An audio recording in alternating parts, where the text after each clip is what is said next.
Welcome to Groundswell. This is a space for conversations at the edge of change, where patterns of culture and consciousness shape the world we're actually living in. I'm Chloe. And I'm Sam. You can find us at groundswellcommons.com to learn more about what we're building or join us in conversation on the podcast. Let's get into the shift. We are in, Chloe. We are in. It's a beautiful day to be alive.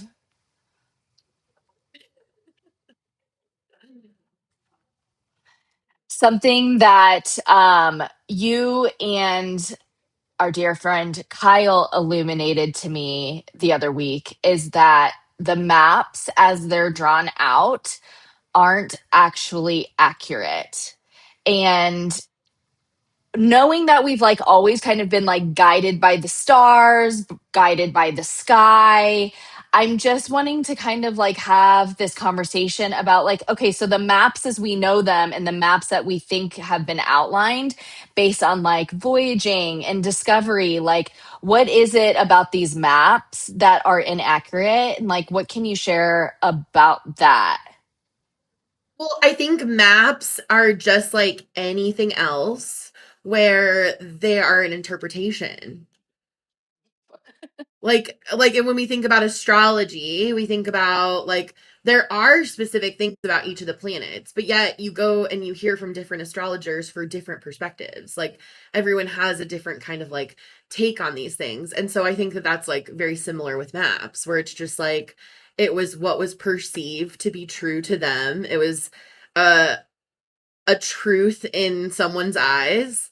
But then also, like we said, like I literally taught in a place that did not have the same countries on the map that are here. And that was like the first time that I'd ever been like, oh, like you can actually just print a different copy of the map. Like you can change it if you want to. And then also I feel like we saw that with the whole Gulf of Mexico situation. Do you remember that?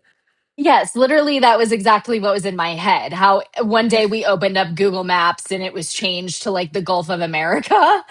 Is that what you're talking about? Yeah, and like, essentially like we're not even seeing these like lines when we're like we need the map to even show us where the boundaries are. So it's like of course it's all man-made. It's been constructed and like there's because we live in a capitalist world driven by, the powers that be, like of course maps are going to tell a message of keeping people in their lines, like in their boxes, like if we think about the issues with visas or being allowed to stay in this country. I mean, like it's a lot of things. So it is so interesting. Yeah, the visual that I'm having come up to me is I watched this series the other week on, I think it was like Hulu, called Voyagers, and it was about the discovery of the Pacific Isles and how like basically like cultures, way back in the day, obviously were like exploring these new lands and they didn't have a bird's eye view. They were literally like building boats, like building canoes and going out into the ocean and literally just like following the stars. And something found so beautiful was like just even the way they use their bodies to identify the stars. So one of the things that was shared was like they would use basically like create like an L and with their hand and then like it would create a quadrant in the sky just in the way that we like identify astrology now. They had more houses, basically. I can't remember exactly how many, um but it was how they like navigated and like even literally using their body and matching it up to the sky to create like a telescope basically. And just Hmm. even the perspective of like, so they were describing it as like when you're seeing land kind of for the first time, it almost looks like you're coming up over a horizon, and so it takes a while for it to like get bigger and illuminate itself. And there was also a period, they called it, what was it? It was like 1,000 year period where no new land was discovered, but then it was like thereafter that it picked back up again, like expeditions picked back up again. And I just think this speaks to like the enduring spirit of human like curiosity and like just exploration.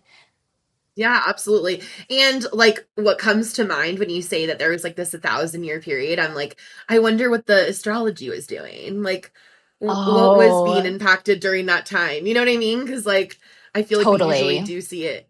It's so, yeah, it's so interesting. I'm also seeing the like multiple meanings of maps as well, where it's like, at first we're talking about like literally a physical map of the world, right? And how it's like spread out and how oftentimes Africa is perceived as being much smaller than it actually is, like again for like rules of power. But then the way that like the stars are also a map. Like you said, like they were using the stars to navigate places. So like that is also a map.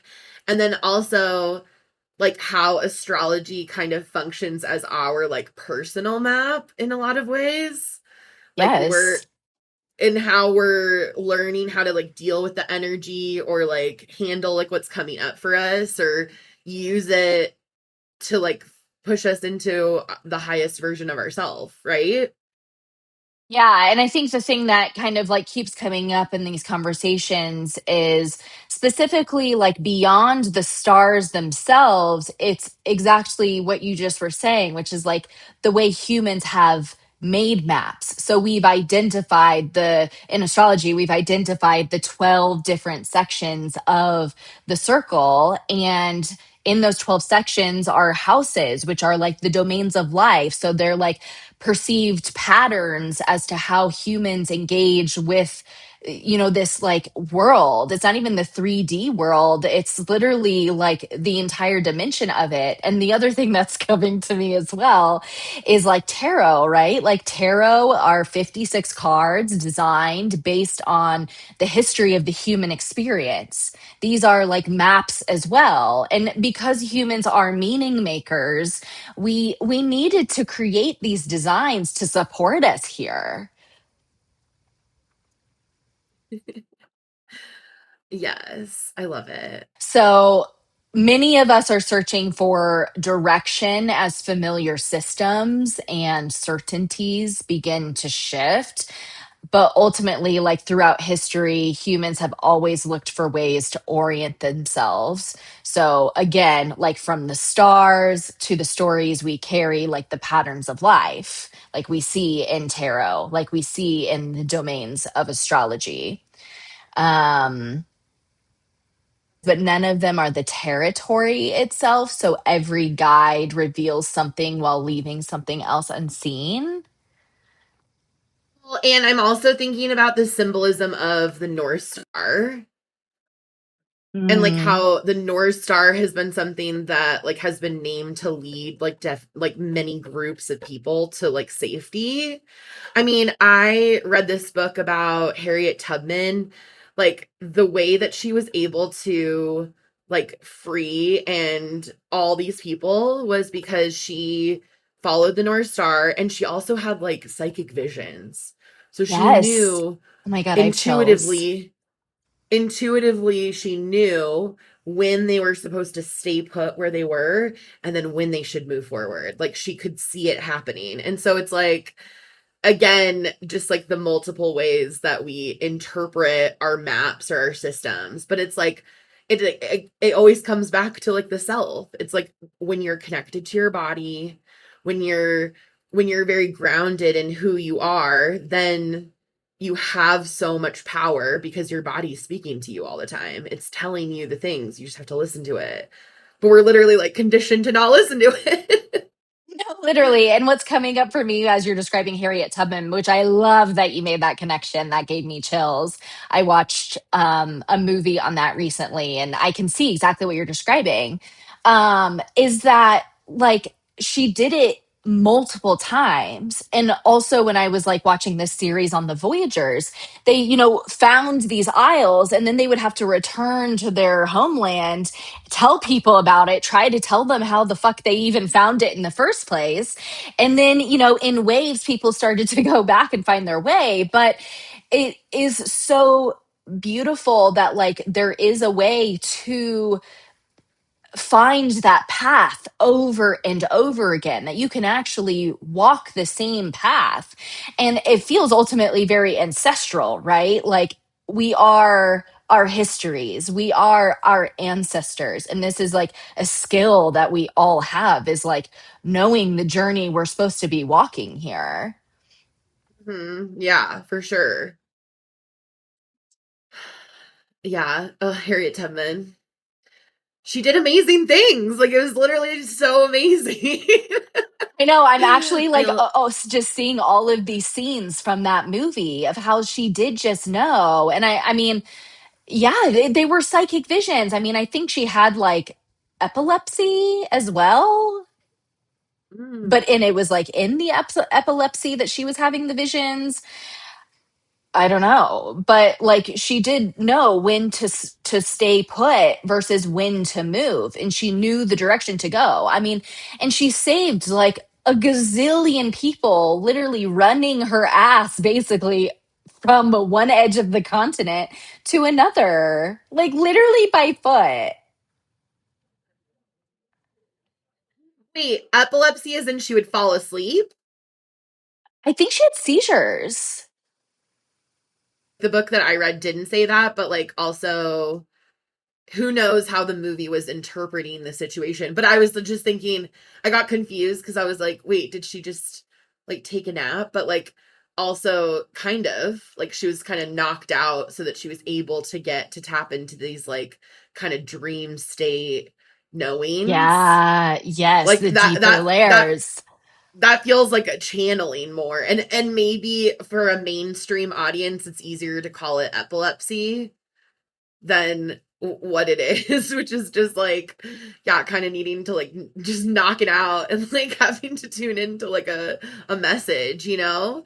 Well, and yeah, and to your point, like there are loads of cases about people having like what would be perceived as like medical injuries that end up waking up another gift, another talent. I looked it up and it says at around age 12, she was hit in the head with a heavy iron weight, causing a traumatic brain injury.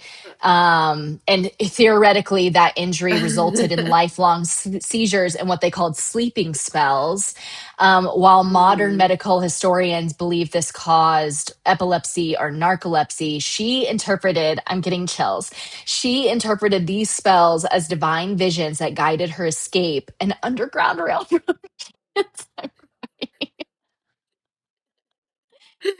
No, it's so beautiful. And also it kind of reminds me of when I mean, obviously, I'm not in the same position as Harriet Tubman. I'm not trying to compare, but I'm just like, sometimes I like actually have to take a nap and I'll have so much clarity after it. So just like, Mm. it is like so net. Our sleep is also so spiritual. And I think that like it can be easy to forget that. Like, if your body's calling for a nap, then just like take a nap. You don't know what you're going to integrate or process. They're going to wake up with more clarity on. Like, Literally, literally. Oh my God, so many things. well, I'm picking up on so much on what we just talked about yesterday.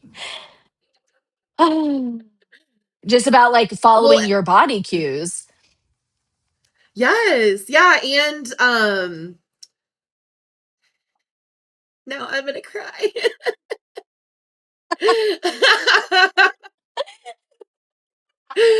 Clearly, we needed to cry. We had a little bit of pent up energy. Well, we've talked to you before about how spiritual it is to just like do the cry laugh where you're like Yes. I'm actually just like moving energy out of my body. And something actually that you reminded me of is that when you don't have a lot of water in your chart, it's hard for you to hold water. Like I was like seeing that on the Housewives because there's like a housewife on the Real Housewives of Potomac, Candace, who always cries, and I was like, I'm gonna look up her chart, and she doesn't have any water in her chart, so She's just moving the water through. She just has to cry. That was so illuminating to me when I learned that, and literally connecting it back to maps, right? Like literally knowing your blueprint, understanding your blueprint. When we are born, the sky was in a certain position at that time. Like that is literally fact. And so because we have spent eons trying to understand the energies of the stars, we are so thankful to have like astrology as a symbolic tool that people have invested intelligence into. And so, Yes. like, literally knowing that about myself changed everything because I have always been a crier. I feel safe crying. I feel no kind of way about crying. The only people in my world who have ever, like, not accepted that are the people I'm basically Wait. not in relationship with it anymore. Wait, I'm laughing so hard because this reminds me of just stay with me. The connection is the pie when you're like, I'm feeling no type of way that it's uncooked right now. And we're like, yeah, Sam, like, I believe that you don't feel bad for anyone else. No, I'm like, whoops. I mean, Okay, it affected but all of us, but it's not like I set out to undercook a pie, you know? no, you're a beautiful example of what it looks like to not give a fuck about what other people think about you in the moment. But like, unfortunately, a lot of us are very entangled. So, Well, or and if you have also air worth energy, noting, yeah, yes, and of course that was like alerting for me. Like, I mean, I always like emoted. Like I true. have literally always been a crier. So, but it has never been a problem for how I show up. It's been a problem for how people expect it or like experience it. Like I don't know what it is with Yes. people who feel fucking weird about people who cry. It's not a problem. And it's like my design, right? Like just understanding your blueprint and like knowing how to navigate it and also feeling like, not adjusting yourself for other people, for the Oh outside yeah, yeah, world. yeah, yeah, yeah, yeah. You are obviously you're who you are because you've gone through so much transformation. So like when I say it, I'm like I'm joking with you, but I'm also like it's funny to hear you talk about. You're like, well, it's their problem with how they experience it, which like is beautiful and we should all embody that. But like my genuine experience of crying and like I've talked about this before. I've cried in like a lot of like academic workspaces. Like I'm a crier, especially when I like care so much about something. If I'm kind of like cut Totally. off and don't care, then I'm just like I will not cry. I'm kind of just like fuck off.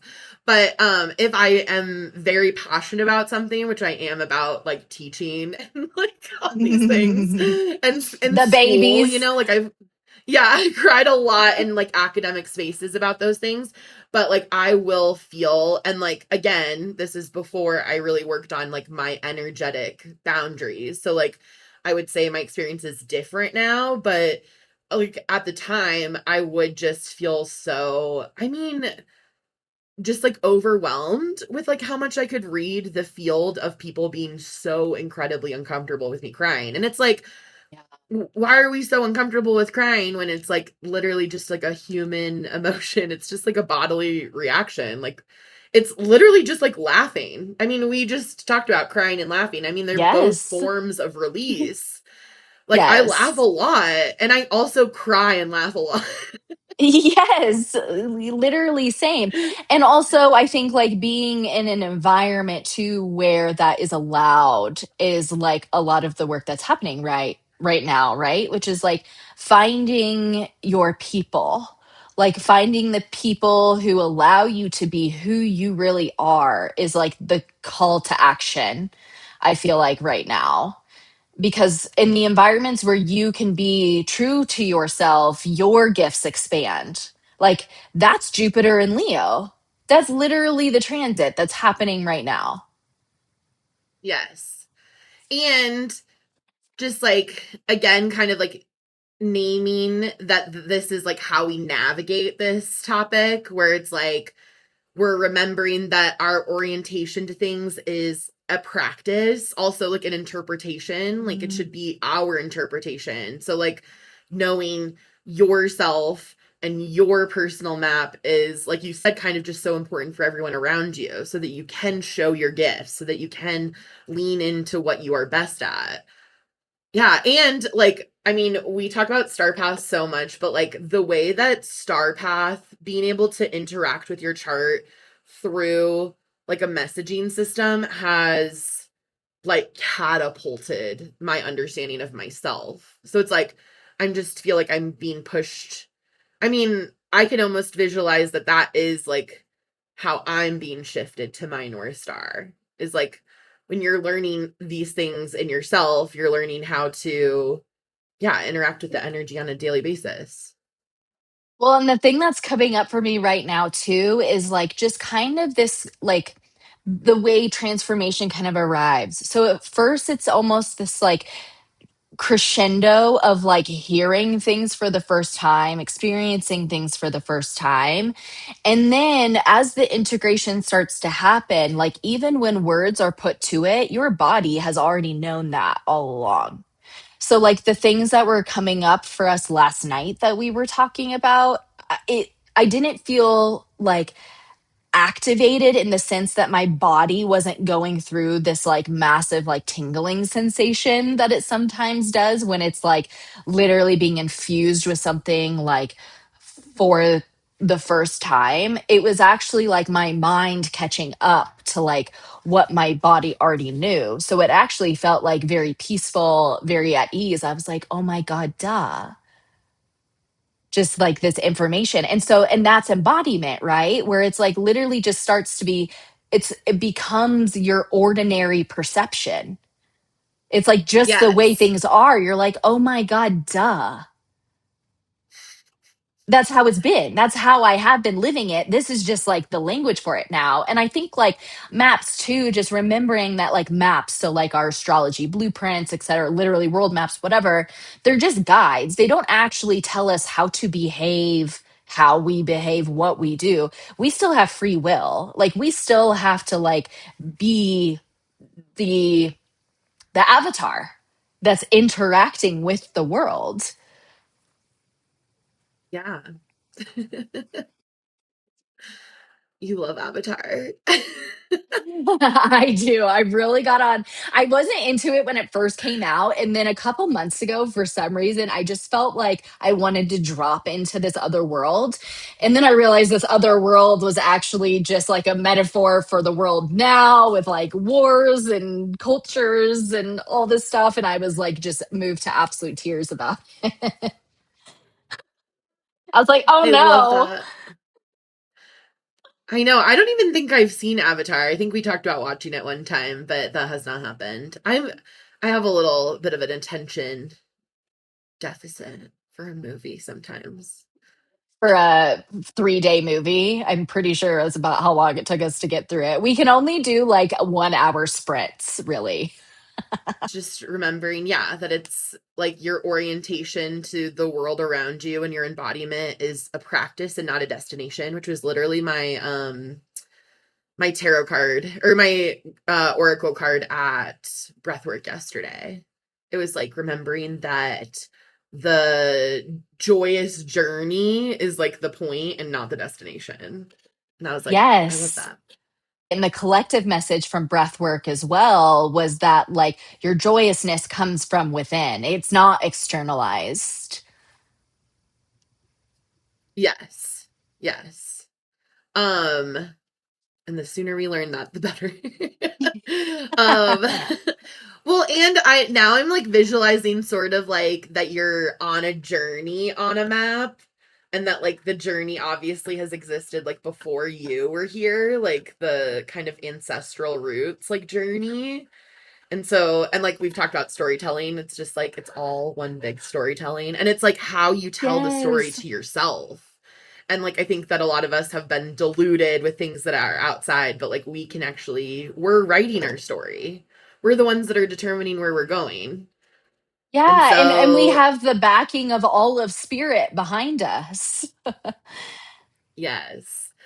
So, yeah, keep looking up, Stay present to the terrain beneath your feet and trust your capacity to navigate what no map has charted.